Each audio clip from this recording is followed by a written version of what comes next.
लंबाई और क्षेत्रफल का और इकाई और उनका रूपांतरण। और हाल ही में हम लोगों ने शुरू किया था विभिन्न प्रकार के आकृतियों का परिमाप निकालना, क्षेत्रफल निकालना। ठीक है, और हम लोगों ने पिछली कक्षा में क्या किया था?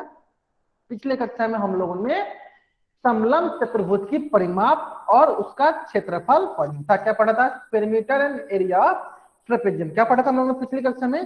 समलंब चतुर्भुज की परिमाप और क्षेत्रफल पढ़ा था। ठीक है, तो बहुत सारे बच्चे बोल रहे थे सर इसको एक बार फिर से बता दो अच्छे से। चलिए मैं एक बार फिर से इसको अच्छे से बताता हूँ, तो सारे बच्चे ध्यान देंगे कि सबसे पहला बात क्या आता है कि समलंब चतुर्भुज क्या होता है।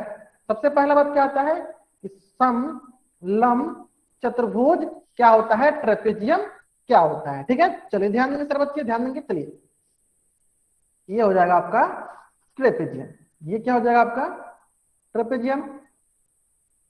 चलिए मैंने क्या किया, ये हो गया ए, ये हो गया बी, ये हो गया सी, ये हो गया डी, है ना। चलिए इसकी कौन कौन सी भुजा समांतर होगी? तो इसकी भुजा ये होगी समांतर। तो सारे बच्चों को पता है कि समलंब चतुर्भुज क्या होता है? ऐसा चतुर्भुज जिसकी दो भुजाएं समांतर हो, जिसकी दो भुजाएं समांतर हो वो कहलाती है समलंब चतुर्भुज। तो ये जो समलंब चतुर्भुज है इसकी दो भुजाएं समांतर है। कौन कौन सी भुजा समांतर है? तो भुजा ए बी समांतर है भुजा डीसी के। कौन कौन भुजा समांतर है? भुजा ए बी समांतर है भुजा डीसी के। कहने का मतलब क्या है कि अगर ये ए है, ये बी है, ये सी है, ये डी है, तो सारे बच्चे सबसे पहले बताएंगे कि इस समलंब चतुर्भुज की, इस ट्रेपेजियम की परिमाप कितनी होगी। जल्दी जल्दी बताएंगे सर बच्चे, इस समलंब चतुर्भुज की, इस ट्रेपेजियम की परिमाप कितनी होगी। अगर इनकी चारों भुजाओं का माप दिया है ए बी सी डी, बहुत बढ़िया बहुत बढ़िया। कैसे निकालते परिमाप? तो हम लोग क्या करेंगे, यहाँ पे एक बच्चा को रखेंगे और उसको बोलेंगे कि आप क्या करो, इस आकृति के चारों तरफ चक्कर लगाओ और इसकी माप निकालो। तो जब ये यहाँ से यहाँ आएगा कितना मापेगा? ये मापेगा ए। उसी प्रकार जब वो यहाँ से यहाँ आएगा कितना मापेगा? ये मापेगा बी। उसी प्रकार जब वो यहां से यहां आएगा कितना मापेगा? ये मापेगा सी। उसी प्रकार जब वो यहां से यहां आएगा कितना मापेगा? ये मापेगा डी। तो इस प्रकार इस समलंब चतुर्भुज की परिमाप कितनी हो गई? A plus B plus C plus D. क्या हो गई? A plus B plus C plus D. अगर यहां तक सारे बच्चों को समझ में आ गया है कि समलंब चतुर्भुज की परिमाप क्या होती है, तो चैट बॉक्स में व्हाइट अप करेंगे। अगर यहां तक सारे बच्चों को समझ में आ गया है कि समलंब चतुर्भुज की परिमाप कितनी होती है, तो चैट बॉक्स में व्हाइट अप करेंगे सारे बच्चे। चलिए अब रही बात कि समलंब चतुर्भुज की क्षेत्रफल कितनी होती है। अब रही बात कि समलंब चतुर्भुज की क्षेत्रफल कितनी होती है। तो क्षेत्रफल पढ़ने से पहले सारे के सारे बच्चे सबसे पहले ये बताएंगे कि इस समांतर चतुर्भुज की कौन कौन सी भुजा समांतर है, कौन कौन सी भुजा पैरेलल है। सारे सारे बच्चे बताएंगे इस समांतर चतुर्भुज की कौन कौन सी भुजा समांतर है, कौन कौन सी भुजा पैरेलल है। सारे सारे बच्चे बताएंगे इस समांतर चतुर्भुज की कौन कौन सी भुजा पैरेलल है, समांतर है। बहुत बढ़िया बोलते हैं। कौन कौन सी भुजा? ए बी भुजा और डीसी भुजा, ए बी भुजा और डीसी भुजा। और हमें पता है ए बी का मान कितना है? ए बी का मान सी, यानी सी भुजा समांतर है ए भुजा के, सी भुजा समांतर है ए भुजा के, है ना। चलिए अब बहुत बच्चे सोच रहे होंगे कि सर ये आप क्यों बता रहे हैं, क्योंकि जब हम लोग क्षेत्रफल पढ़ेंगे वहां पे इन समांतर भुजाओं का योग हमें ज्ञात करना होता है। चलिए हम देख लेते हैं। तो हमें पता है कि समलंब चतुर्भुज का क्षेत्रफल होता है 1/2 गुने समांतर भुजाओं का योग। तो इनका समांतर भुजा कौन कौन सा है? तो इनका समांतर भुजा ए बी और डीसी। इनका समांतर भुजा कौन कौन सा है? ए बी और डीसी भुजा क्या है? इनकी समांतर भुजा है। तो यहाँ पे लिख देता हूं मैं, यहाँ पे चले लिख देता हूं समांतर, समांतर भुजाओं का योग, समांतर भुजाओं का योग इनटू होता है इनके बीच की दूरी। अब इनके बीच की दूरी कौन सी होती है? तो इनके बीच की दूरी होती है जो आपकी शीर्ष लंब होती है, ये हो गई इनके बीच की दूरी। तो ये क्या कहलाएगी? इनके बीच की दूरी बोल दीजिए इसको, या इसको ऊंचाई बोल दीजिए, या इसको शीर्ष लंब बोल दीजिए। ठीक है, सभी चीज हो सकती है, दूरी बोल दीजिए, ऊंचाई बोल दीजिए, शीर्ष लंब बोल दीजिए, सभी एक ही चीज है, यानी इनके बीच की इसको दूरी बोल देते हैं या ऊंचाई बोल देते हैं। कुछ भी बोलिए, दूरी बोलिए, ऊंचाई बोलिए, सारे तरह की चीजें एक ही है। इसका मतलब समलंब चतुर्भुज का क्षेत्रफल क्या होता है, 1/2 गुने समांतर भुजाओं का योग गुने दूरी। अब समांतर भुजा कौन कौन सी थी, चलिए देख लेते हैं यहाँ पे। 1/2 समांतर भुजा कौन कौन सी है, तो देखिए समांतर भुजा आपकी है सी और ए। समांतर भुजा कौन कौन सी है, सी और ए। तो हम लोग क्या करते हैं, हम लोग क्या करते हैं, दोनों भुजाओं को का योग लेते हैं। तो देखिए सी प्लस ए, समांतर भुजाओं का योग है सी प्लस ए गुने इनके बीच की दूरी। चलिए इनके बीच की दूरी क्या करते हैं हम यहाँ पे एच मान लेते हैं, तो ये हो जाएगा इंटू एच। तो इस प्रकार समलंब चतुर्भुज का क्षेत्रफल क्या होता है, 1/2 गुने समांतर भुजाओं का योग गुने समांतर भुजाओं के बीच की दूरी, जिसे हम लोग ने एच माना है। अगर यहां तक सारे बच्चों को समझ में आ गया है तो इस पेज का स्क्रीनशॉट ले और चैट बॉक्स में राइट करें। अगर यहां तक सारे बच्चों को समझ में आ गया है तो इस पेज का स्क्रीनशॉट ले और चैट बॉक्स में राइट करेंगे। आगे समझ में, बहुत बढ़िया बहुत बढ़िया। चलिए क्या करता हूँ मैं, इस पे आधारित एक प्रश्न कराता हूँ, इस पे आधारित में एक प्रश्न कराता हूँ, ताकि जिन बच्चों को थोड़ा बहुत प्रश्न सॉल्व करने में डाउट होगा वो बच्चे इस प्रश्न को भी सॉल्व कर पाएंगे। ठीक है, चलिए मैं क्या करता हूँ आपके लिए एक समलंब चतुर्भुज बनाता हूँ। चलिए ये हो गया आपके लिए एक समलंब चतुर्भुज, ये हो गया समलंब चतुर्भुज। ठीक है, चलिए ये हो गया आपके पास ए बी सी टी, है ना। चलिए अब क्या होता है, मान लेते हैं ये हो गया 4 सेंटीमीटर, ये हो गया 5 सेंटीमीटर, है ना। इसको मान लेते हैं 6 सेंटीमीटर और इसको मान लेते हैं हम लोग 10 सेंटीमीटर। तो सारे बच्चे सबसे पहले बताएंगे, और इसकी जो हाइट है इसको मैं मान लेता हूं 10 सेंटीमीटर। ठीक है, चलिए तो सारे बच्चे सबसे पहले बताएंगे कि इस समलंब चतुर्भुज की परिमाप कितनी होगी।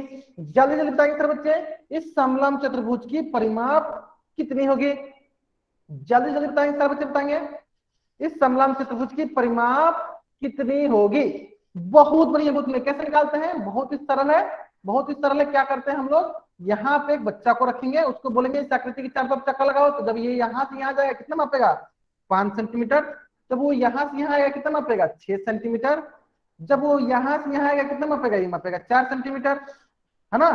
चलिए इसी प्रकार जब वो यहाँ से यहाँ आएगा कितना मापेगा, ये मापेगा 10 सेंटीमीटर। तो ये आ जाएगा आपके पास, ये आ जाएगा आपके पास 25 सेंटीमीटर। यानी इस समलंब चतुर्भुज की परिमाप कितनी हुई, 25 सेंटीमीटर। चलिए इसी प्रकार इस समलंब चतुर्भुज का क्षेत्रफल कितना होगा, सारे बच्चे बताएंगे। क्षेत्रफल कितना होगा, सारे बच्चे बताएंगे। क्षेत्रफल होता है 1/2 गुने समांतर भुजाओं का योग, समांतर भुजाओं का योग गुने ऊंचाई। गुने ऊंचाई बोलिए, दूरी बोलिए, दोनों सेम ही चीज है, गुने ऊंचाई, है ना। चलिए देख लेते हैं अब, ये हो गया 1/2। अब रही बात की इनकी समांतर भुजा कौन कौन सी है, तो समांतर भुजा ए बी और डी सी। तो ए बी भुजा का मान दिया है आपको, ए बी भुजा का मान दिया 4 सेंटीमीटर प्लस डीसी भुजा का मान दिया है 5 सेंटीमीटर गुने इनके बीच की दूरी ऊंचाई वो कौन सी है, तो वो है आपका ये, जो कि बराबर है 10 सेंटीमीटर के, जो बराबर है 10 सेंटीमीटर के। चलिए इसको सॉल्व कर लेते हैं। तो ये हो जाएगा 1/2 गुने 1/2 गुने 5 4 9 सेंटीमीटर गुने 10 सेंटीमीटर। तो यहां से ये आएगा 2 एकम 2, 2 पच्चे 10, तो ये आ जाएगा 9 पच्चे 45 सेंटीमीटर स्क्वायर, 9 पच्चे 45 सेंटीमीटर स्क्वायर। अगर यहां तक सारे बच्चों को समझ में आ गया है, अगर यहां तक सारे बच्चों को समझ में आ गया है तो इस पेज का स्क्रीनशॉट ले और चैट बॉक्स में राइट करेंगे। अगर यहां तक सारे बच्चों को समझ में आ गया है तो इस पेज का स्क्रीनशॉट ले और चैट बॉक्स में वाइट करेंगे सर बच्चे। आगे सर बच्चे समझ में, बहुत बढ़िया बहुत बढ़िया। चलिए अगर आपको यहां तक समझ में आ गया है तो आपके स्क्रीन पे एक क्वेश्चन है। क्वेश्चन बोल रहा है यदि दी गई आकृति का क्षेत्रफल 90 सेंटीमीटर स्क्वायर है तो भुजा पीएस तथा क्यूआर के बीच की लंबवत दूरी ज्ञात कीजिए। इस प्रश्न को सॉल्व करने के लिए आपके पास 2 मिनट का वक्त है, सरलता पूर्वक सॉल्व कीजिए और इसका उत्तर पोल सेक्शन में जाकर दीजिए। तब तक के लिए मैं आपको थोड़ा बहुत हिंट देता हूं, ध्यान देंगे।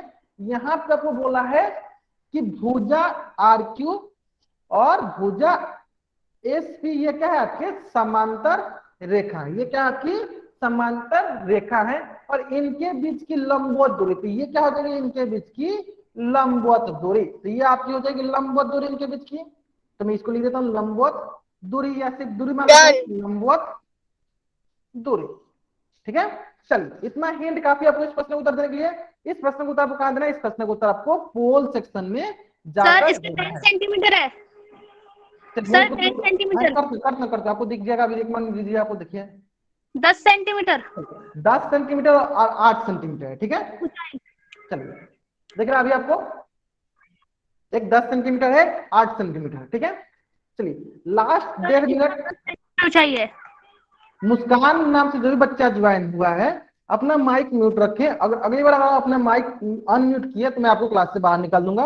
अगर आपको कुछ भी डाउट होता है चैट बॉक्स में लिखिएगा। अगर अभी की मैं क्या बोलूँ, अभी आपको रिकॉल टेस्ट का में जाकर उत्तर देना है, कहा देना है पोल सेक्शन जाकर उत्तर देना। अगर आपको कुछ भी डाउट होता है तो थोड़ा देर वेट कीजिए, फिर चैट बॉक्स में अपना डाउट पूछ लीजिएगा। ठीक है, चलिए ओके सर, इसका आंसर 10 सेंटीमीटर है।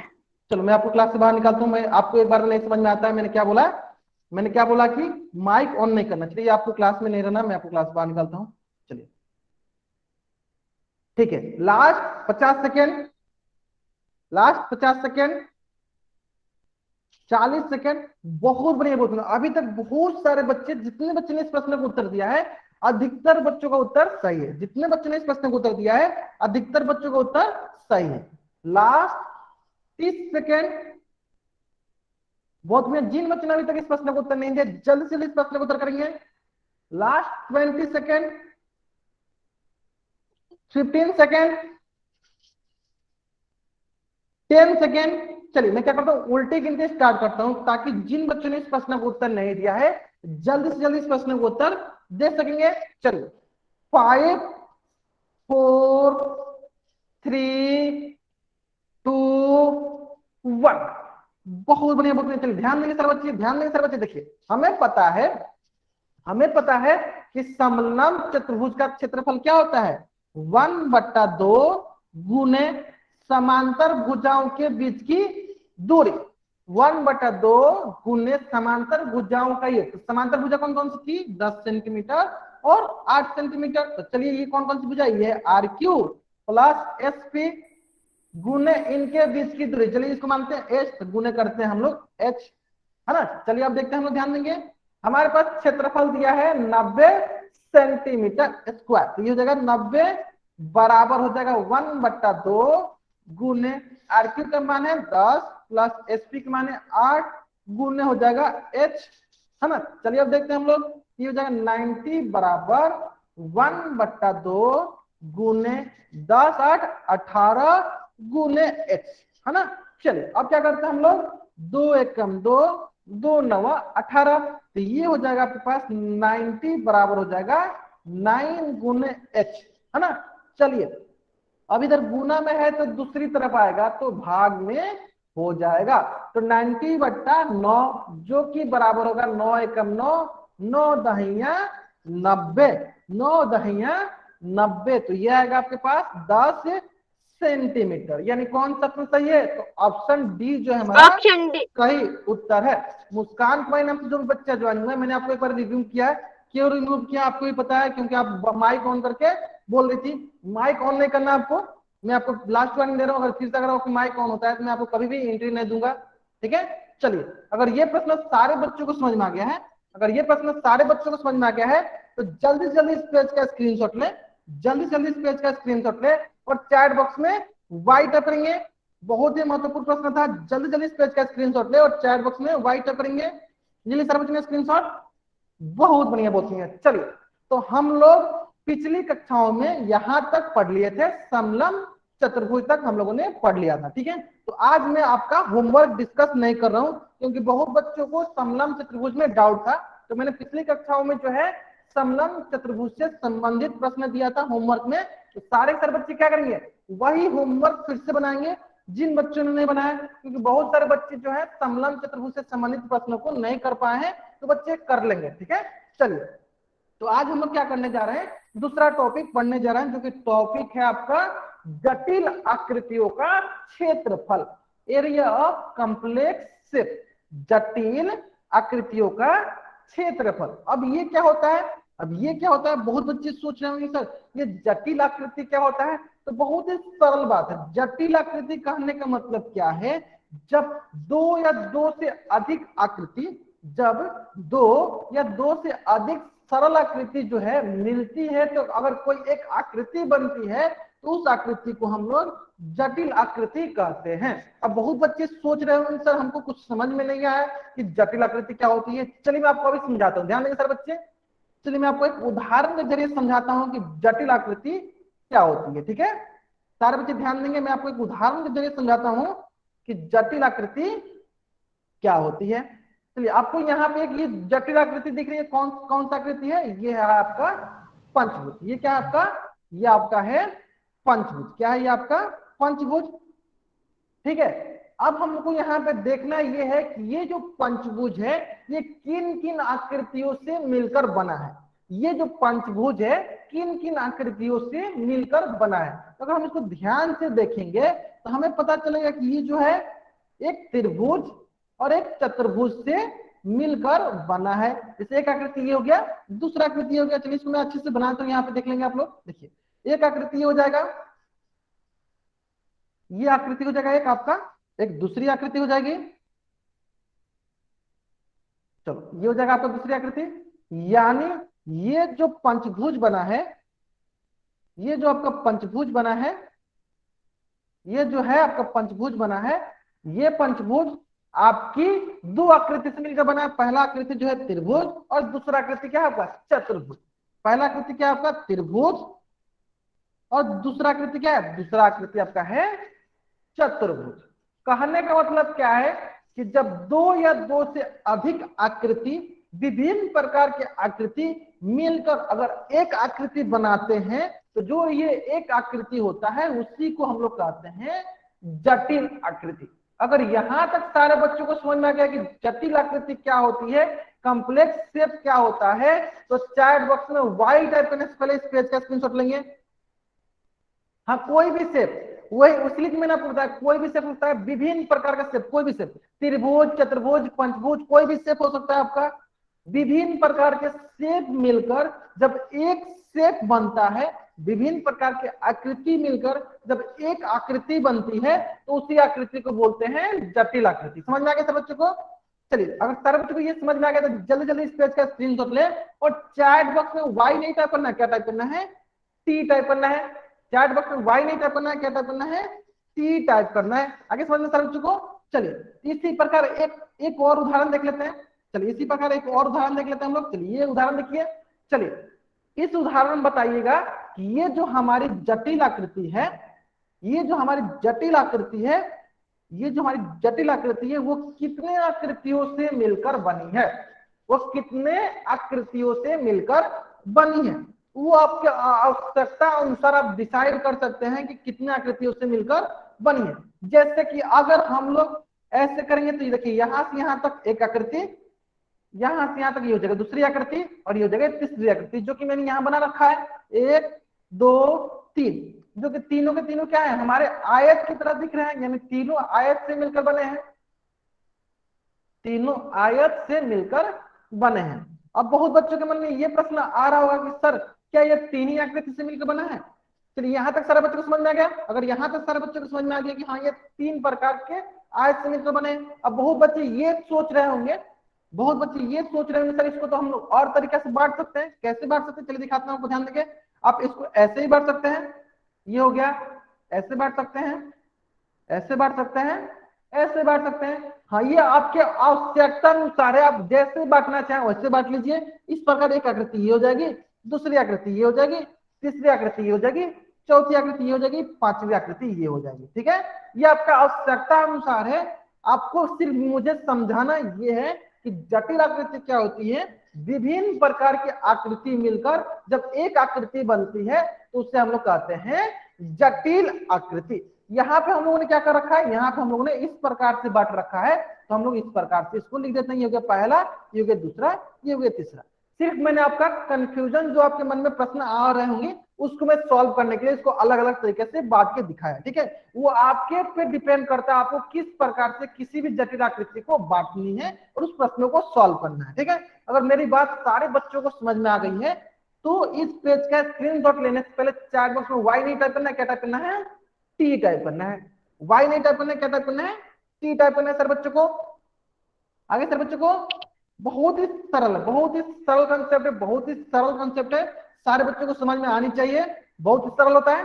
चलिए अब आती है बात की सर हम लोग ये जटिल आकृति पढ़ क्यों रहे हैं, सर ये हम लोग जटिल आकृति पढ़ क्यों रहे हैं, तो हम जटिल आकृति इसलिए पढ़ रहे हैं क्योंकि हमें इसका क्षेत्रफल ज्ञात करनी होती है, हमें इसका क्षेत्रफल ज्ञात करनी होती है। कहने का मतलब कि इसका हम लोग क्षेत्रफल कैसे ज्ञात करेंगे, इसका हमें क्षेत्रफल कैसे ज्ञात करेंगे, तो मैं क्या करता हूं आपको इसको एक उदाहरण के जरिए समझाता हूं कि जटिल आकृति का क्षेत्रफल आपको कैसे ज्ञात करना है। और इसको देखिए लिखित रूप में लिखा हुआ है, कैसे लिखा हुआ है, किसी जटिल आकृति का क्षेत्रफल छोटी सरल आकृतियों के क्षेत्रफल के योग, क्या बोला यहाँ पे, योग से ज्ञात किया जाता है। अभी ये आपको थोड़ा बहुत समझ में आया होगा, थोड़ा बहुत नहीं भी समझ में आया होगा। अभी मैं क्या करता हूँ आपको समझाने के लिए एक उदाहरण देता हूँ, चलिए ठीक है। चलिए एक उदाहरण ले लेते हैं हम यहाँ पे। सबसे पहले हम लोग देख लेते हैं इस उदाहरण के जरिए कि इस जटिल आकृति का क्षेत्रफल हम किससे कहेंगे। इस उदाहरण के जरिए हम लोग देख लेते हैं कि इस जटिल आकृति का क्षेत्रफल हम लोग किससे कहेंगे। तो इस हमें पता है कि क्षेत्रफल क्या होता है, किसी भी आकृति के द्वारा घेरा गया जो स्थान होता है उस आकृति का क्षेत्रफल कहलाता है। किसी भी आकृति के द्वारा घेरा गया जो स्थान होता है वो स्थान उस आकृति का क्षेत्रफल कहलाता है। तो इस आकृति का क्षेत्रफल क्या हो गया, इसके द्वारा ये घेरा गया जो स्थान है इस आकृति का क्षेत्रफल हो गया। अब रही बात कि इस आकृति का हम लोग क्षेत्रफल कैसे ज्ञात करेंगे, कैसे ज्ञात करेंगे, बहुत ही सरल है। कैसे ज्ञात करेंगे, इसको विभिन्न प्रकार की आकृतियों में हम लोग तोड़ लेंगे। तो पहला आकृति ये हो जाएगा, दूसरा आकृति ये हो जाएगा। चलिए इसको मैं बना लेता हूं यहाँ पे। तो पहला आकृति हो गया आपका त्रिभुज, ये हो गया आपका पहला आकृति, ठीक है, पहला आकृति। उसी प्रकार दूसरा आकृति आपका हो जाएगा चतुर्भुज।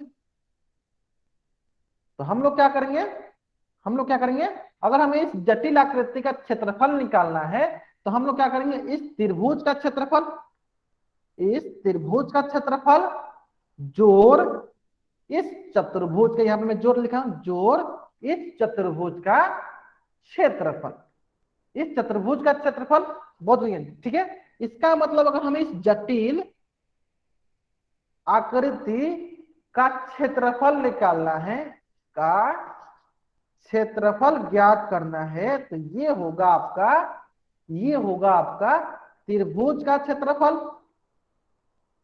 त्रिभुज का क्षेत्रफल जोड़ चतुर्भुज का क्षेत्रफल, जोड़ चतुर्भुज का क्षेत्रफल। यानी अगर हमें जटिल आकृति का क्षेत्रफल ज्ञात करना है तो हम लोग क्या करेंगे, इस त्रिभुज का क्षेत्रफल जोड़ देंगे, किसके, चतुर्भुज के क्षेत्रफल को जोड़ देंगे। तो इस प्रकार हमें इस जटिल आकृति का क्षेत्रफल मिल जाएगा। अगर ये बात सारे बच्चों को समझ में आ गया है कि जटिल आकृति का क्षेत्रफल हम लोग कैसे निकालते हैं, तो जिन जिन विभिन्न प्रकार के आकृतियों में वो जटिल आकृति टूटा होता है उस आकृति का हम लोग क्षेत्रफल निकालकर जोड़ देते हैं, तो हमें जटिल आकृति का क्षेत्रफल मिल जाता है। अगर ये बात सारे बच्चों को समझ में आ गया है तो जल्दी से जल्दी इस पेज का स्क्रीनशॉट लेंगे और चैट बॉक्स में राइट करेंगे। अगर ये बात सारे बच्चों को समझ में आ गया है तो जल्दी से जल्दी इस पेज का स्क्रीनशॉट लेंगे और चैट बॉक्स में राइट करेंगे। चलिए मैं एक बार फिर से रिपीट करता हूं, ध्यान देंगे, एक बार मैं फिर से रिपीट करता हूं, ध्यान देंगे। देखिए हमें बोला गया है, हमें बोला गया कि इस जटिल आकृति जो कि पंचभुज है, जो कि पंचभुज है, अगर हमें इसका क्षेत्रफल ज्ञात करना है हम लोग कैसे ज्ञात करेंगे, तो इसमें ये दो आकृति से मिलकर बना है। एक आकृति है आपका त्रिभुज और दूसरा आकृति जो है आपका है चतुर्भुज। तो हम लोग क्या करेंगे, पहले त्रिभुज का क्षेत्रफल निकालेंगे, दूसरा चतुर्भुज का क्षेत्रफल निकालेंगे, और दोनों का क्षेत्रफल जब जोड़ते हैं तो वो हमारी मिल जाएगी इस पंचभुज, इस जटिल आकृति का क्षेत्रफल। अब शायद सारे बच्चों को समझ में आ गया होगा। अगर सारे बच्चों को समझ में आ गया है तो इस पेज का स्क्रीनशॉट ले और चैट बॉक्स में वाई नहीं टाइप करना है, टी टाइप करना है। क्या टाइप करना है आपको? वाई नहीं टाइप करना है, क्या टाइप करना है? टी टाइप करना है। आगे समझ में सारे बच्चों को? चलिए, बहुत बढ़िया, बहुत बढ़िया। चलिए, अगर आपको यहां तक समझ में आ गया है तो आपको एक प्रश्न का उत्तर देना है, और इस प्रश्न का उत्तर कहां देना है आपको? इस प्रश्न का उत्तर आपको पोल सेक्शन में जाकर देना है। और ये प्रश्न जो है आपका जटिल आकृति से संबंधित प्रश्न है। मैं उम्मीद करता हूं कि सारे बच्चों का इस प्रश्न का उत्तर सही होगा। इसको सॉल्व करने के लिए आपके पास मात्र 2 मिनट का वक्त है। सरलता पूर्वक सॉल्व कीजिए और इसका उत्तर पोल सेक्शन में जाकर दीजिए। ठीक है, चलिए मैं थोड़ा बहुत हिंट देता हूं, आपको ध्यान देंगे। देखिए यहाँ पे 2 आकृति बन रहा है। एक आकृति बन जाएगा आपका त्रिभुज और दूसरा आकृति बन जाएगा आपका आयत। चलिए मैं यहाँ पे बना भी देता हूं। तब तक क्या करना है, सारे बच्चों को आपको बनाना है, सारे बच्चों को बनाते रहना है। लास्ट 1.5 मिनट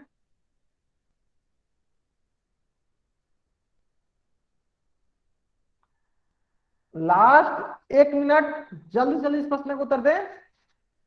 कहां देना उत्तर? पोल सेक्शन में जाकर देना है। तो देख सकते हैं ये हो गया 6 सेंटीमीटर, ये हो गया 5 सेंटीमीटर, इसी प्रकार ये हो जाएगा 6 सेंटीमीटर। चलिए लास्ट 50 सेकेंड। बहुत बढ़िया, बहुत बढ़िया। बहुत सारे बच्चे इस प्रश्न का उत्तर सही दे रहे हैं। जिन जिन बच्चों ने इस प्रश्न का उत्तर नहीं दिया, जल्दी से जल्दी जाकर इस प्रश्न का उत्तर करेंगे। बहुत ही सरल प्रश्न है, बहुत ही सरल प्रश्न है।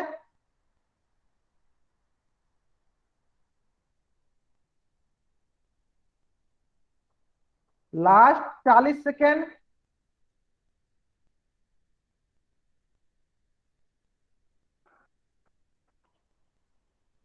Last 30 second. बहुत बढ़िया, बहुत बढ़िया, बहुत बढ़िया। जितने बच्चों ने अभी तक इस प्रश्न को उत्तर दिया है, सारे के सारे बच्चों का उत्तर सही है। बहुत बढ़िया, बहुत बढ़िया।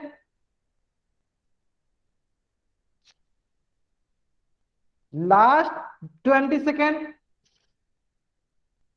Last 20 second. Last 10 second. चलिए मैं क्या करता हूं, उल्टी गिनती स्टार्ट करता हूं, ताकि जिन बच्चों ने इस प्रश्न को उत्तर नहीं दिया है जल्दी से जल्दी इस प्रश्न को उत्तर दे सकेंगे। चलिए 5 4 3 2। जिन बच्चों ने इस प्रश्न को उत्तर नहीं दिया, जल्दी जल्दी इस प्रश्न को उत्तर देंगे। सारे बच्चों को इस प्रश्न को उत्तर देना अनिवार्य है। 2 1। बहुत बढ़िया, बहुत बढ़िया। चलिए ध्यान देंगे, यहाँ पे मैंने यहाँ पे आपको थोड़ा बहुत हिंट दे रखा है। ध्यान देंगे सारे बच्चे, ध्यान देंगे। देखिए हमें क्या बोला है, इस जटिल आकृति जो कि पंचभुज की तरह दिख रहा है, इसका क्षेत्रफल ज्ञात करना है। तो मैंने जब इसको 2 विभिन्न आकृति में बांटा, पहला आकृति हो गया आपका त्रिभुज और दूसरा आकृति हो गया आपका आयत। ठीक है, चलिए तो आयत बटा तो ये हो गया 6 सेंटीमीटर, जो कि अगर हम मान लेते हैं अपना लंबाई है, और ये हो गया हमारा 5 सेंटीमीटर की, जो कि मान लेते हैं हमारा क्या है, चौड़ाई है। तो लंबाई गुने चौड़ाई 6 सेंटीमीटर गुने 5 सेंटीमीटर, जो कि बराबर किसके होगा? ये बराबर होगा आपके पास 30 सेंटीमीटर स्क्वायर के। किसके बराबर होगा? 30 सेंटीमीटर स्क्वायर के। यानी इस आयत का क्षेत्रफल कितना हो गया? 30 सेंटीमीटर स्क्वायर। अब आती है बात कि त्रिभुज का क्षेत्रफल हम लोग कैसे ज्ञात करेंगे। ठीक है, चलिए तो त्रिभुज का क्षेत्रफल होता है 1/2 आधार गुने ऊंचाई। तो इसका आधार तो दिया है, ये हो गई इसकी आधार। अब रही बात कि इसकी ऊंचाई कितनी है, तो ये इसकी ऊंचाई है। अब हमें इसकी ऊंचाई ज्ञात करनी है। तो हम लोग आते हैं अपने जटिल आकृति में। तो जब हम लोग जटिल आकृति को ध्यान से देखेंगे तो ये हो गई हमारी ऊंचाई, ये हो गई हमारी ऊंचाई, ये हो गई हमारी ऊंचाई। ये हम शॉर्ट फॉर्मूला ही देख रहे हैं। देखिए ये हो गई हमारी ऊंचाई। अब हमें यहाँ पे ये पता चला कि ये जो ऊंचाई है, तो ये ऊंचाई तो हमारी यहीं तक है। तो इसका मतलब ये हुआ कि अगर यहां से यहां तक 5 है, तो यहां से यहां तक भी कितना होगा? 5 ही होगा। चलिए मैं यहाँ पे लिख भी देता हूँ, यहां से यहां तक 5 ही होगा। लेकिन कुल लंबाई कितना है? कुल लंबाई 8 है। इसका मतलब अगर हमें इसकी लंबाई ज्ञात करना है तो ये कितना होगा? ये होगा 8 - 5। जो कि बराबर होगा 3 सेंटीमीटर के। तो इस प्रकार इसकी ऊंचाई हो जाएगी 3 सेंटीमीटर। कितनी हो जाएगी? 3 सेंटीमीटर। तो मैं यहाँ पे लिख देता हूँ, चलिए यहाँ पे लिख देता हूँ 3 सेंटीमीटर। ठीक है, अब आसानी से आप इस प्रश्न को सॉल्व कर सकते हैं। क्या होगा? 1/2 आधार हो गया 6 गुने ऊंचाई हो गया 3। अब इसको सॉल्व कीजिए तो ये आएगा आपके पास 2 एक कम 2, 2 तिहाई 6, तो 3 त्रिका 9 सेंटीमीटर स्क्वायर। कितना आएगा? इसका क्षेत्रफल आ गया आपके पास 9 सेंटीमीटर स्क्वायर। ठीक है, चलिए तो सारे बच्चे बताएंगे तब इस जटिल आकृति का क्षेत्रफल किसके बराबर होगा? जल्दी बताएंगे सारे बच्चे। देखिए, तो ये त्रिभुज का क्षेत्रफल प्लस आयत का क्षेत्रफल, तो त्रिभुज का क्षेत्रफल हो गया 9 सेंटीमीटर स्क्वायर प्लस आयत का क्षेत्रफल हो गया 30 सेंटीमीटर स्क्वायर। तो दोनों मिलकर कितना हो जाएगा? 39 सेंटीमीटर स्क्वायर। तो इस जटिल आकृति का क्षेत्रफल कितना है? 39 सेंटीमीटर स्क्वायर। यानी ऑप्शन सी जो है मेरा सही उत्तर है। ऑप्शन सी जो है मेरा सही उत्तर है। तो सारे सर बच्चे क्या करेंगे? इस पेज का स्क्रीनशॉट लेंगे। सारे सर बच्चे क्या करेंगे? इस पेज का स्क्रीनशॉट लेंगे और चैट बॉक्स में वाई टाइप करेंगे। जल्दी जल्दी इस पेज का स्क्रीनशॉट ले और चैट बॉक्स में वाई टाइप करेंगे सर बच्चे। सभी बच्चे क्या करेंगे? जल्दी जल्दी इस पेज का स्क्रीनशॉट लेंगे और चैट बॉक्स में वाई टाइप करेंगे। बहुत बढ़िया बोलते हैं। चलिए इसी प्रकार एक और प्रश्न आपके स्क्रीन पे है। इसी प्रकार एक और प्रश्न आपके स्क्रीन पे है। इस प्रश्न को सॉल्व करने के लिए 1 मिनट का वक्त है। जल्दी से जल्दी इस प्रश्न को सॉल्व कीजिए और इसका उत्तर पोल सेक्शन में जाकर दीजिए। बहुत ही सरल प्रश्न है। आपको इसको सॉल्व करने के लिए 1 मिनट का समय है आपके पास। चलिए इस प्रश्न को सॉल्व कीजिए। 1 मिनट का समय। बहुत ही सरल प्रश्न है। देखिए ये आकृति जो दिया गया है इसको 3 बराबर भागों में बांट दीजिए। चलिए मैं इसको हिंट देता हूं आपके पास। चलिए last 15 second, 50 second, last 50 second इसको मैंने क्या किया? 3 भाग में बांट लिया। Last 40 second,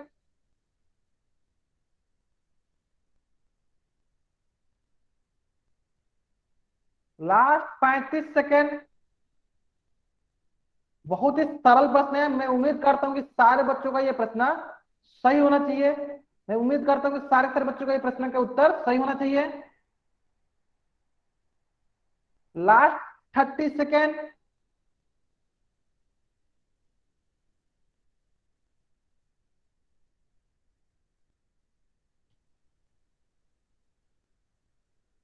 last 20 second. चलिए इतना हिंट काफी आपको इस प्रश्न को उत्तर देने के लिए। तो जिन बच्चों ने इस प्रश्न को उत्तर अभी तक नहीं दिया है जल्दी से जल्दी इस प्रश्न को उत्तर देंगे। कहां देना उत्तर? इस प्रश्न का पोल सेक्शन में जाकर इस प्रश्न का उत्तर कर दी है। Last 10 second. चलिए मैं उल्टे गिनते स्टार्ट करता हूं ताकि जिन बच्चों ने इस प्रश्न को उत्तर नहीं दिया है जल्दी जल्दी इस प्रश्न को उत्तर करेंगे। 5 4 3 2 1। बहुत बढ़िया। ध्यान देंगे यहाँ पे। देखिए सबसे पहला बात, ये कितना आकृति बटा है? पहला हो गया ये, दूसरा ये हो गया और तीसरा ये हो गया। और तीनों के तीनों आकृति क्या है? तीनों के तीनों आकृति आपकी आयत है। अब रही बात कि इसकी तो हम लोग लंबाई चौड़ाई हमें पता है। देखिए ये हो गई हमारी लंबाई और ये हो गई हमारी चौड़ाई। तो इसका तो हम लोग क्षेत्रफल निकाल सकते हैं। जिससे कैसे क्षेत्रफल निकलता है? क्षेत्रफल होता है इसका लंबाई गुने चौड़ाई। तो ये हो जाएगा आपके पास 4 गुने 2 जो कि बराबर होगा 8 सेंटीमीटर स्क्वायर के। उसी प्रकार से नीचे वाला भी हो जाएगा। अगर ये हमारी लंबाई है और ये हमारी अगर चौड़ाई है तो क्या होता है क्षेत्रफल? लंबाई गुने चौड़ाई। तो इसका भी कितना आएगा? इसका भी आएगा आपके पास 4 गुने 2 जो कि होगा 8 सेंटीमीटर स्क्वायर, जो कि 8 सेंटीमीटर स्क्वायर। ठीक है, मैंने आपको तो क्वेश्चन पढ़ने दिया था। मैंने आपको कुल 1 मिनट का वक्त दिया था। मैंने आपको कुल 1 मिनट का वक्त दिया था। अगर आपने फिर भी अभी सॉल्व कर लिया तो इसका उत्तर अभी पोल सेक्शन में जाकर दे सकते हैं। ठीक है, मैंने कुल 1 मिनट का वक्त दिया था। आसानी से बना सकते था इस प्रश्न को। चलिए देखिए, अब रही बात कि इसकी चौड़ाई कितनी होगी। ध्यान देंगे। देखिए यहां से यहां तक 1 सेंटीमीटर, तो यहां से यहां तक भी कितना होगा? 1 सेंटीमीटर। और जब यहां से यहां 4 सेंटीमीटर है तो यहां से यहां तक भी 4 सेंटीमीटर होगा। तो इस प्रकार ये कितना होगा? 4 और 1 प्लस 1 कितना होगा? 1 प्लस 4 प्लस 1 कुल कितना बराबर हो गया? 6 सेंटीमीटर बराबर हो गया। इसका मतलब ये किसके बराबर हो गया 6 सेंटीमीटर बराबर। इसका मतलब अगर इसका अगर हमें क्षेत्रफल निकालना होगा तो होगा लंबाई गुने चौड़ाई, जो कि होगा 6 गुने 5, तो कितना हो गया 30 सेंटीमीटर स्क्वायर। ठीक है, यानी अगर हमें इस जटिल आकृति का क्षेत्रफल ज्ञात करना होगा, अगर इस जटिल आकृति का क्षेत्रफल ज्ञात करना होगा तो इसका क्षेत्रफल प्लस इसका क्षेत्रफल प्लस इसका क्षेत्रफल, तो इसका क्षेत्रफल है 8 सेंटीमीटर स्क्वायर, इसका क्षेत्रफल है 30 सेंटीमीटर स्क्वायर, इसका क्षेत्रफल है 8 सेंटीमीटर स्क्वायर। तो तीनों को जब हम लोग जोड़ेंगे तो कितना आएगा 46 सेंटीमीटर स्क्वायर। तो इस जटिल आकृति का क्षेत्रफल कितना है 46 सेंटीमीटर स्क्वायर। इस प्रकार ऑप्शन 2 जो है सही उत्तर है। तो जल्दी से जल्दी इस पेज का स्क्रीनशॉट ले और चैट बॉक्स में वाई टाइप करेंगे सर बच्चे। नहीं 44 नहीं 46, 8 8 16 होगा और 30 46 सेंटीमीटर। लेकिन स्क्रीनशॉट ले लिया सर बच्चों ने, बहुत बढ़िया बहुत बढ़िया। चलिए, तो यहां तक था आपका जटिल आकृति से संबंधित प्रश्न और कंसेप्ट। अब हम लोग अगला कंसेप्ट पढ़ने जा रहे हैं जो कि है सर्वांगसम आकृतियों का क्षेत्रफल, एरिया ऑफ कॉन्ग्रुएंट फिगर। अब ये क्या होता है, तो सबसे पहले इसमें हम लोग सीखते हैं सर्वांगसम आकृति। तो जब मैं आपको ज्यामिति पढ़ा रहा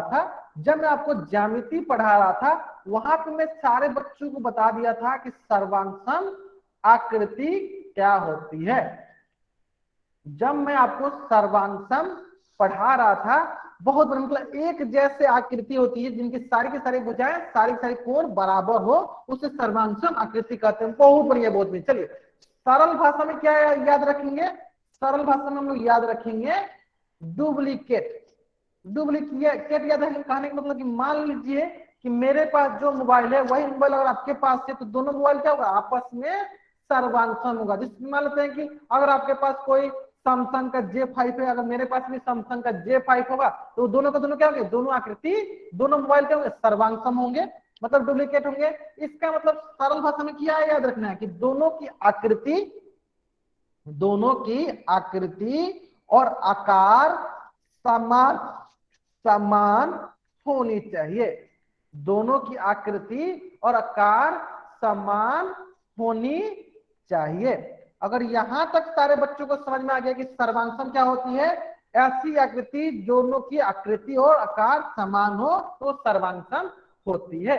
अब रही बात कि हम लोग यहाँ पे सर्वांगसम आकृति क्यों पढ़ रहे हैं, क्योंकि हम लोगों को सर्वांगसम आकृतियों का क्षेत्रफल ज्ञात करनी है, क्योंकि हमें सर्वांगसम आकृतियों का क्षेत्रफल ज्ञात करनी है। तो सारे के सारे बच्चे एक स्टेटमेंट जरूर याद रखेंगे। वो कौन सा स्टेटमेंट है, वो स्टेटमेंट है कि सर्वांगसम आकृतियों का क्षेत्रफल सदैव समान होता है या बराबर होता है। चलिए, अब बहुत बच्चे सोच रहे होंगे सर कैसे होता है, एक बार बता दीजिए। चलिए मैं बता दूं, ध्यान देंगे सर बच्चे। चलिए, मैं क्या करता हूं आपको समझाने के लिए दो त्रिभुज बनाता हूं। चलिए, एक त्रिभुज ये हो गया, दूसरा त्रिभुज ये हो गया। चलिए, दो त्रिभुज मैंने बना दिया। चलिए, इसका मैं नामकरण भी कर देता हूं। ये हो गया A B C, ये हो गया D, ये हो गया E, ये हो गया F, है ना। चलिए, अगर मान लेते हैं ये 4 सेंटीमीटर, अगर मान लेते हैं ये 4 सेंटीमीटर तो ये क्या होगा, ये भी होगा 4 सेंटीमीटर, क्योंकि सर्वांगसम है तो भुजाएं बराबर होंगी। अगर ये 6 सेंटीमीटर तो ये भी कितना होगा, ये भी होगा 6 सेंटीमीटर, है ना। चलिए, अगर ये 5 सेंटीमीटर तो ये भी कितना होगा, ये भी होगा 5 सेंटीमीटर। ठीक है, चलिए अब आती है बात कि आप लोग बताइए क्या ये दोनों के दोनों त्रिभुज सर्वांगसम है, क्या ये दोनों के दोनों त्रिभुज सर्वांगसम है। अगर है तो चैट बॉक्स में वाई टाइप कीजिए, अगर नहीं है तो चैट बॉक्स में एन टाइप कीजिए। हाँ, ये दोनों के दोनों त्रिभुज सर्वांगसम है। क्यों सर्वांगसम है, क्योंकि इनकी सारी की सारी भुजाएं दूसरे त्रिभुज के सारी की सारी भुजाओं के बराबर है। दैट्स मीन दोनों त्रिभुज कॉन्ग्रुएंट है, सर्वांगसम है। अब रही बात, तो फिर हमें कैसे पता चलेगा कि सर्वांगसम आकृतियों का क्षेत्रफल भी बराबर होता है। तो हमें कैसे पता चलेगा कि सर्वांगसम आकृतियों का क्षेत्रफल भी बराबर होता है। तो मैंने क्या किया, यहाँ पे आपको इसकी ऊंचाई बता दी। चलिए इसकी ऊंचाई हो गई 10 सेंटीमीटर, तो इसकी ऊंचाई कितनी हो जाएगी 10 सेंटीमीटर। ठीक है, अब हम लोग क्या करते हैं, दोनों आकृति की अलग अलग क्षेत्रफल ज्ञात करते हैं। तो सबसे पहले हम क्या करते हैं, पहला त्रिभुज ए बी सी का हम क्या करते हैं, क्षेत्रफल ज्ञात करते हैं। चलिए ए बी सी का क्षेत्रफल ज्ञात करते हैं। हाँ ठीक है ठीक है, हाँ आपको जो भी कॉन्ग्रुएंट का क्राइटेरिया याद है, भुजा भुजा भुजा, भुजा कोण भुजा, आरएचएस, डबल एएस, जो भी आपको क्राइटेरिया याद है, उस क्राइटेरिया के अंतर्गत अगर दो त्रिभुज सर्वांसम होती हैं तो उनका क्षेत्रफल भी बराबर होता है। तो मैं अभी उसको बताने जा रहा हूं कि देखते हैं यहाँ पे क्या क्षेत्रफल भी बराबर हो रही है। चलिए देख लेते हैं। तो देखिए हमें पता है त्रिभुज एबीसी का क्षेत्रफल क्या होगा, 1/2 आधार, तो ये हो गया आपका आधार 5 गुने ऊंचाई, तो इसकी ऊंचाई कितनी है गुने 10, तो ये हो जाएगा आपके पास 2 पच्चे 10, तो ये आ जाएगा 25 सेंटीमीटर स्क्वायर। यानी त्रिभुज एबीसी का क्षेत्रफल कितना हुआ, तो इस त्रिभुज का क्षेत्रफल हुआ 25 सेंटीमीटर स्क्वायर। ठीक है, चलिए अब उसी प्रकार क्या करते हैं हम लोग, ये दूसरा त्रिभुज जो कि त्रिभुज डीईएफ है, इसका भी हम लोग क्षेत्रफल देख लेते हैं। तो डीईएफ का क्षेत्रफल क्या होगा, जल्दी जल्दी बताएंगे सब बच्चे। तो इसका भी क्षेत्रफल कितना होगा, जल्दी बताएंगे सब बच्चे। आधार कितना है 5 गुने ऊंचाई कितना है 10 सेंटीमीटर, तो ये भी हो जाएगा, देखिए 2 एकम 2, 2 पच्चे 10, तो ये हो जाएगा 25 सेंटीमीटर स्क्वायर, 25 सेंटीमीटर स्क्वायर। तो इस प्रकार इन दोनों त्रिभुजों का क्षेत्रफल भी समान हो गया। तो यहां से हम लोग ये बोल सकते हैं कि अगर दो त्रिभुज सर्वांसम होती है, अगर दो त्रिभुज सर्वांसम होती है तो उनका क्षेत्रफल भी बराबर होगा, तो क्षेत्रफल भी उनका बराबर होगा। अगर ये बात सारे बच्चों को समझ में आ गई है तो इस पेज का स्क्रीनशॉट ले और चैट बॉक्स में वाई टाइप करेंगे। अगर दो आकृति अगर सर्वांसम होती हैं तो उनका क्षेत्रफल भी बराबर होती है। अगर दो आकृति सर्वांसम होती है तो उनका क्षेत्रफल भी बराबर होती है। आगे सारे बच्चों को समझ में, बहुत बढ़िया बहुत बढ़िया। अगर यहां तक सारे बच्चों को समझ में आ गया है तो चैट बॉक्स में वाई टाइप करने से पहले इस पेज का स्क्रीनशॉट ले लेंगे। ले लिए सारे बच्चों ने स्क्रीनशॉट, बहुत बढ़िया बहुत बढ़िया। चलिए तो अब यहाँ पे आपको एक बात में ये कंफ्यूजन हो रहा होगा कि सर क्या सर्वांसम आकृति है तो उसका क्षेत्रफल हमेशा बराबर होगा, क्या इसका उल्टा हो सकता है। चलिए यहाँ पर कोई बात कंफ्यूजन आ रहा होगा क्या, अगर हमें सर्वांसम आकृति दी हुई है, सर्वांसम आकृति दी हुई है तो इनका क्या होगा, इनका क्षेत्रफल जो होगा बराबर होगा हमेशा, क्षेत्रफल क्षेत्रफल हमेशा बराबर होगा। कोई बच्चे माइक ऑन नहीं करेगा, क्षेत्रफल हमेशा बराबर होगा। तनिष्क गौतम नाम से जो बच्चे जो है ना अपने माइक म्यूट रखे, ठीक है। चलिए यानी सर्वांसम आकृति होती है तो उनका क्षेत्रफल हमेशा बराबर होती है। अब दूसरा स्टेटमेंट में क्या बोलते हैं, ये पहला स्टेटमेंट हो गया। अब दूसरा इसको मैं उल्टा करके बोलता हूं कि अगर मान लेते हैं कि क्षेत्रफल बराबर हो, क्षेत्रफल बराबर हो तो क्या आकृति सर्वांसम होगी, क्या हमेशा आकृति, चलिए यहाँ पे लिख देता हूं, यहाँ पे क्या हमेशा आकृति जो है सर्वांसम होगी। अगर होगी तो चैट बॉक्स में वाई टाइप कीजिए, नहीं होगी तो एन टाइप कीजिए। अगर होगी तो चैट बॉक्स में वाई टाइप कीजिए, नहीं होगी तो एन टाइप कीजिए। अगर होगी तो वाई टाइप कीजिए, नहीं होगी तो एन टाइप कीजिए। मतलब कि अधिकतर बच्चों ने इस प्रश्न का उत्तर गलत दिया है। चलिए अभी मैं बताता हूं क्यों गलत है, चलिए मैं अभी बताता हूं क्यों गलत है। पहला स्टेटमेंट तो सही है, सर्वांसम होगी तो उनका क्षेत्रफल बराबर होगा, लेकिन अगर क्षेत्रफल बराबर हो तो ये जरूरी नहीं है कि वे आकृति हमेशा सर्वांसम हो। अगर क्षेत्रफल बराबर हो तो ये जरूरी नहीं है कि वे आकृति हमेशा सर्वांसम हो। चलिए एक उदाहरण के जरिए हम लोग समझ लेते हैं। तो यहाँ पे हम लोग देख लेते हैं एक उदाहरण के जरिए कि आपके पास दो त्रिभुज दिया गया। चलिए यहाँ पे एक उदाहरण समझ लेते हैं कि आपके पास दो आकृति दिया हुआ है, एक आकृति आपका त्रिभुज का, दूसरा आकृति आपका आयत का। चलिए देख लेते हैं हम लोग। सबसे पहले इसका क्षेत्रफल निकाल लेते हैं। जब इसका क्षेत्रफल निकालेंगे दिया जाएगा 1/2, आधार इसका कितना है, आधार है 6 सेंटीमीटर, 6 गुने 4, जब इसको सॉल्व कीजिएगा तो ये आएगा आपके पास 2 एकम 2, 2 दूनी 4, तो ये आ गया 12 सेंटीमीटर स्क्वायर। यानी इस त्रिभुज का क्षेत्रफल कितना है? 12 सेंटीमीटर स्क्वायर। उसी प्रकार इस आयत का क्षेत्रफल देख लेते हैं। तो आयत का क्षेत्रफल क्या होता है? लंबाई गुने चौड़ाई।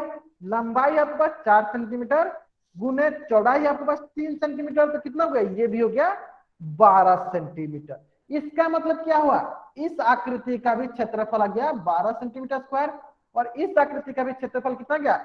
12 सेंटीमीटर स्क्वायर। तो क्या ये दोनों आकृति सर्वांगसम है? क्या ये दोनों आकृति सर्वांगसम है? अगर है तो y टाइप कीजिए, नहीं है तो n टाइप कीजिए।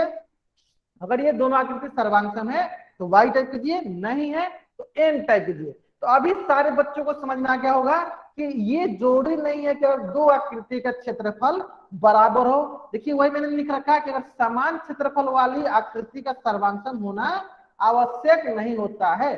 कहने का मतलब क्या है कि अगर दो आकृति का क्षेत्रफल बराबर हो तो हम लोग ये नहीं कह सकते हैं कि वे दोनों आकृति जो है सर्वांगसम होगी।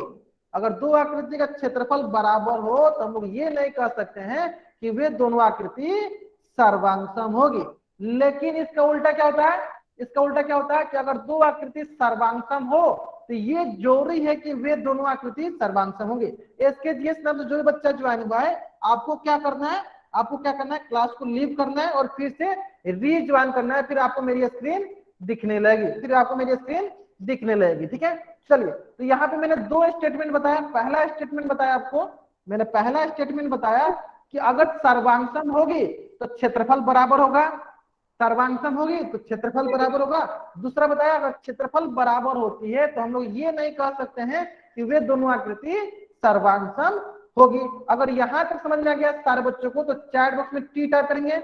अगर यहां तक सारे बच्चों को समझ में आ गया है तो चैट बॉक्स में टी टाइप करेंगे सारे बच्चे, जल्दी से जल्दी करेंगे सारे बच्चे टी टाइप। चलिए, अगर आपको यहां तक समझ में आ गया है तो आपके स्क्रीन पे क्वेश्चन है और इस क्वेश्चन को सॉल्व करने के लिए आपके पास 2 मिनट का वक्त है। सरलता पूर्वक सॉल्व कीजिए और इसका उत्तर पोल सेक्शन में जाकर दीजिए। इस प्रश्न को आसानी से सॉल्व कीजिए, सरलता पूर्वक सॉल्व कीजिए और इसका उत्तर पोल सेक्शन में जाकर दीजिए। चलिए, इस प्रश्न को आसानी से सॉल्व कीजिए और इसका उत्तर पोल सेक्शन में जाकर दीजिए, ठीक है। क्वेश्चन बहुत ही सरल क्वेश्चन है। क्वेश्चन बोल रहा है यदि त्रिभुज एबीसी का क्षेत्रफल 22 सेंटीमीटर स्क्वायर दिया है तो त्रिभुज पीक्यूआर का क्षेत्रफल ज्ञात कीजिए। पुष्पेंद्र राजपूत नाम से जो भी बच्चा ज्वाइन हुआ है कृपया करके कॉपी किताब लेकर बैठ जाए, नहीं तो मैं आपको क्लास से बाहर निकाल दूंगा। कॉपी किताब लेकर बैठे, जो मैं क्वेश्चन करा उसको सरलतापूर्वक सॉल्व कीजिए और उसका उत्तर पोल सेक्शन में जाकर दिया कीजिए। चलिए, बहुत बढ़िया, बहुत बढ़िया। अभी तक जितने बच्चों ने इस प्रश्न को उत्तर दिया है अधिकतर बच्चों का इस प्रश्न का उत्तर सही है। लास्ट एक मिनट मैं एक स्टेटमेंट फिर से दोहरा देता हूं, ध्यान देंगे सर बच्चे कि अगर दो आकृति सर्वांगसम होती हैं तो उनका क्षेत्रफल भी हमेशा बराबर होता है। अगर दो आकृति सर्वांगसम होती है तो उनका क्षेत्रफल भी बराबर होता है। लास्ट 30 सेकेंड, जिन बच्चों ने इस प्रश्न को उत्तर नहीं दिया है जल्दी से जल्दी इस प्रश्न को उत्तर करेंगे। Last 20 second, 10 second. चलिए, मैं क्या करता हूँ उल्टे गिनती स्टार्ट करता हूं ताकि जिन बच्चों ने इस प्रश्न को उत्तर नहीं दिया है जल्दी से जल्दी इस प्रश्न को उत्तर कर सकेंगे। 5 4 3 2 1। बहुत बढ़िया, बहुत बढ़िया। चलिए, ये प्रश्न बहुत ही सरल प्रश्न है, ध्यान देंगे। सबसे पहले हमें क्या दिया है? सबसे पहले हमें दिया है त्रिभुज एबीसी का क्षेत्रफल दिया है कितना? 22 सेंटीमीटर स्क्वायर, है ना। और हमें किसका क्षेत्रफल निकालना? हमें इसका क्षेत्रफल निकालना है त्रिभुज पीक्यूआर का, ठीक है। तो हमें एक स्टेटमेंट याद है, कौन सा स्टेटमेंट है? वो स्टेटमेंट है कि अगर कोई दो आकृति सर्वांगसम होती हैं तो उनका क्षेत्रफल भी बराबर होती है। चलिए देख लेते हैं हम लोग यहाँ पे। देखिए, सबसे पहले हम लोग एसी भुजा देखते हैं, किस भुजा के बराबर है? पीक्यू भुजा के। यानी एसी भुजा बराबर है पीक्यू भुजा के, जो कि बराबर है 4 सेंटीमीटर। तो ये हो जाएगा आपकी भुजा। ओके, उसी प्रकार इनके बीच क्या कोण है, कोण क्या है, कोण सी बराबर है आपका कोण क्यू के, जो कि बराबर है 70 डिग्री का। ये हो गया 70 डिग्री। क्या है ये आपका, ये आपका है कोण। ठीक है, चलिए उसी प्रकार तीसरी भुजा कौन सी है, तीसरी भुजा हो गई आपकी बीसी भुजा।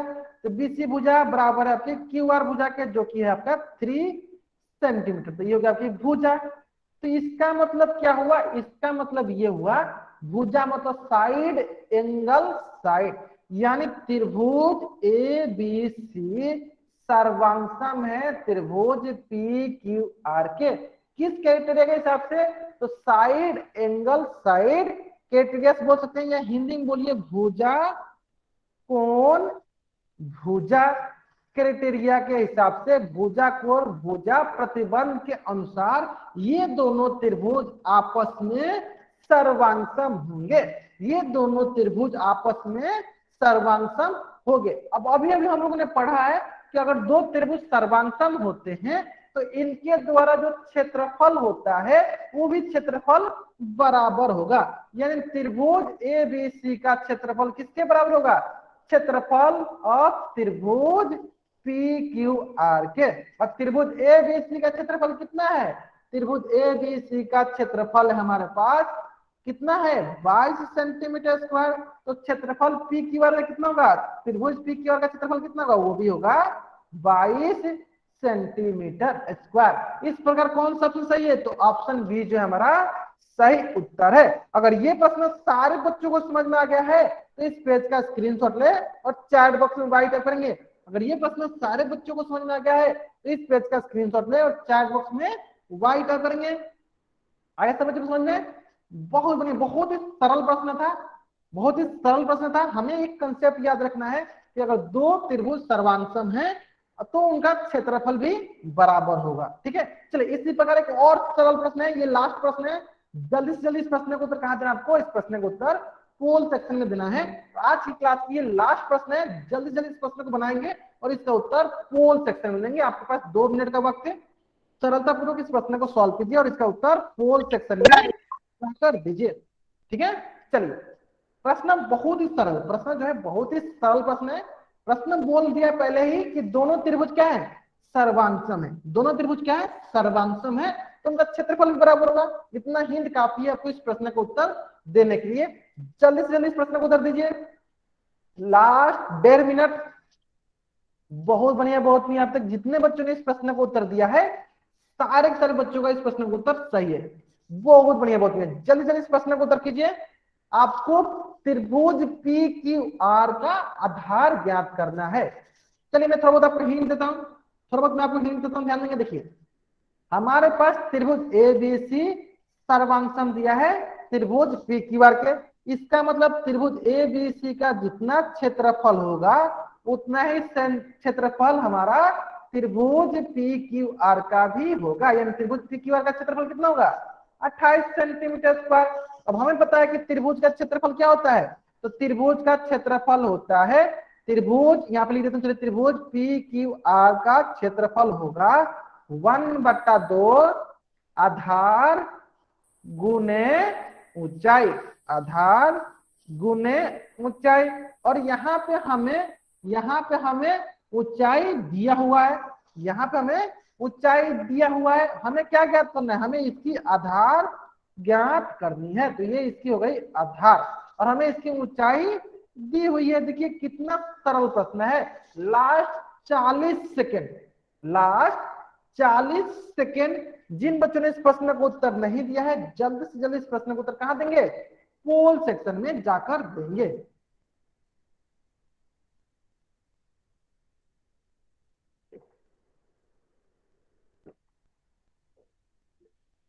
लास्ट 30 सेकेंड, चलिए 20 सेकेंड। बहुत बढ़िया, बहुत बढ़िया। अभी तक जितने बच्चों ने इस प्रश्न को उत्तर दिया है अधिकतर बच्चों का इस प्रश्न का उत्तर सही है। बहुत बढ़िया, बहुत बढ़िया। चलिए लास्ट 10 सेकेंड। तो मैं क्या करता हूं, उल्टी गिनते स्टार्ट करता हूं, उल्टी गिनते स्टार्ट करता हूं, ताकि जिन बच्चों को इस प्रश्न में थोड़ा बहुत डाउट होगा या जिन बच्चों ने इस प्रश्न को उत्तर नहीं दिया है जल्दी से जल्दी इस प्रश्न को उत्तर कर सकेंगे। चलिए 5 4 3 2 1। बहुत बढ़िया, बहुत बढ़िया। चलिए ध्यान देंगे यहाँ पे सारे बच्चे, देखिए ध्यान देंगे सारे बच्चे यहाँ पे। चलिए, हमें दोनों त्रिभुज सर्वांगसम दिया, यानी दोनों त्रिभुज का क्षेत्रफल बराबर होगा। इसका मतलब हमें त्रिभुज पी क्यू आर का क्या निकालना है, आधार निकालना है। यानी त्रिभुज पी क्यू आर का भी क्षेत्रफल कितना होगा, 28। ये बराबर होगा 1/2 गुने आधार हमें निकालनी है, गुने आधार गुने हो जाएगा ऊंचाई। इसकी ऊंचाई कितनी है, 7 है। चलिए अब इसको सॉल्व कैसे करेंगे, तो जो नीचे है वो ऊपर चला जाएगा, जो ऊपर है वो नीचे आ जाएगा। तो ये हो जाएगा 28 गुने 2 बट्टा हो जाएगा 7। ये हो जाएगा हमारी आधार। चलिए अब इसको सॉल्व कर लेते हैं, तो ध्यान देंगे सर बच्चे, इसको थोड़ा अच्छे से लिख देता हूं यहाँ पे। चलिए ध्यान देंगे सर बच्चे, देखिए ये हो जाएगा 28 गुने 2 बट्टा हो जाएगा 7 इज इक्वल टू हो जाएगा आधार, है ना। देखिए अब क्या होगा, 7 एकम 7, 7 चौका 28, तो ये हो जाएगा 4 दूनी 8 सेंटीमीटर। तो इस प्रकार कौन सा ऑप्शन सही है, तो इस प्रकार ऑप्शन ए जो है मेरा सही उत्तर है। तो सारे सर बच्चे क्या करेंगे, इस पेज का स्क्रीनशॉट लेंगे और चैट बॉक्स में वाइट टाइप करेंगे। सारे सर बच्चे क्या करेंगे, इस पेज का स्क्रीनशॉट लेंगे और चैट बॉक्स में वाइट टाइप करेंगे। सारे बच्चों ने लिया स्क्रीनशॉट, बहुत बढ़िया, बहुत बढ़िया, ठीक है। चलिए, तो आज की कक्षा में हम लोग यहीं तक पढ़ेंगे। आज की कक्षा में हम लोग यहीं तक पढ़ेंगे। अगर यहां तक किसी बच्चा को कुछ भी डाउट है, वो बच्चा चैट बॉक्स में एन टाइप करेगा और अपना डाउट पूछ लेगा। अगर यहां तक किसी बच्चा को कुछ भी डाउट नहीं है, वो बच्चा चैट बॉक्स में वाई टाइप करके जा सकता है। वाई टाइप करके आप लोग